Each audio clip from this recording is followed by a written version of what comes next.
Hello, cái camin pen, dim boy hi, ka hoai le tu hiang hi, tua kong sak ding lai na hi le, ka bang kima ina, apok pen, sia Joseph tumpi, asa vung boy hi.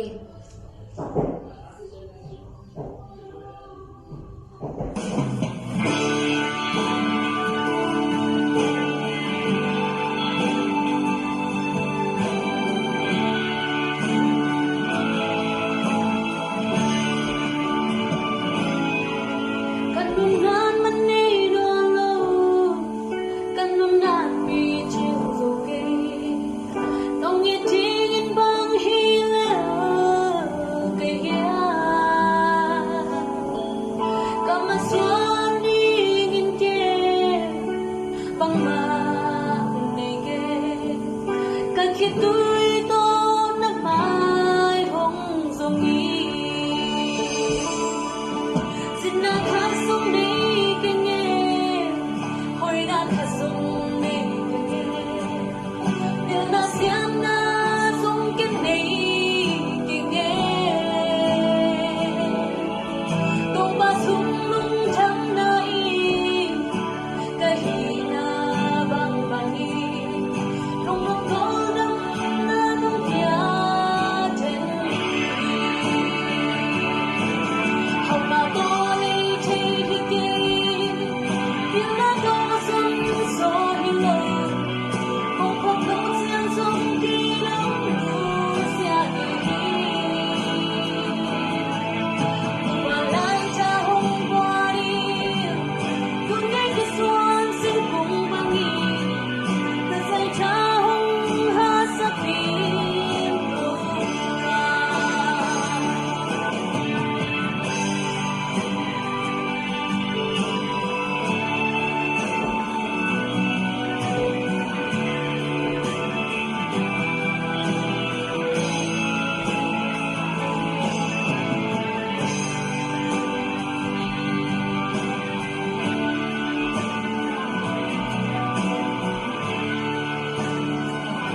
ta có bel ta có sia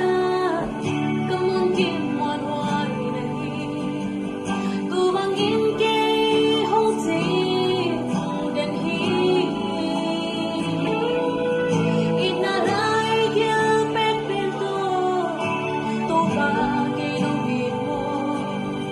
cả bằng khi mà nắng na hồi học ta tôi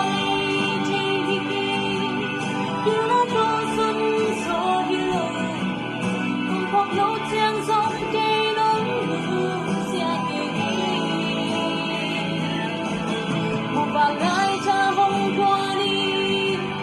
con nghe khi xuân sinh